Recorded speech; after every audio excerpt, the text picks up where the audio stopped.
همه این موسیقی‌ها همه این کانتیرو همه همسایه‌ها خشتورا جمشیدیان نکه سر آموخمون ای جنگی بزرگی بطنی یاد میکنی یه 70 سالی تا توغری گذاشتیم میرکن جان دورانک شد تیره که کنک هم داماد عروضه یا ببینیم بختوار جانه یا ببینیم من میگم که دیگه یکون تشه چکلو شده دیگه یه بابی میرکن جان میرکن جان همه را یه همون سالی 41-45 میگم یه باور کنی همه باور کنی که قطعی هم میرکن جان همه اکوف دامی در آمدیم که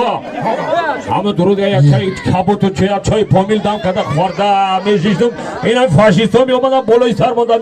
میکفتن روز بگه میشید ناامید میشیدن میرفتن نموشیم چای کمک کرده کتی خوبه هر نگو نکه با وجود همون تو آخری جنگی بزرگی بطنی را یک تیرم نبود که بپرونیم همه را بگو این هم تو نشنشی ایزنای پیده این هم تو ترسانده فشیست تا همون گرمونی فشیستی را ترسانده عقل نشانی کرده بردی آنکو باید همین نه یار خفون نکنه بانچه خفون نکنه شون مونه بیست میرگان جان وایوش هم بیایا همو گیتلر ای پیشت برامد که آنی مویوله را بگم مویوله برامد چه خیلی شد یا نوازه کده نقل که علمیت فشیستا را ترسانده برده شه یک مویوله رای سری راه برامد مویوله توری بگم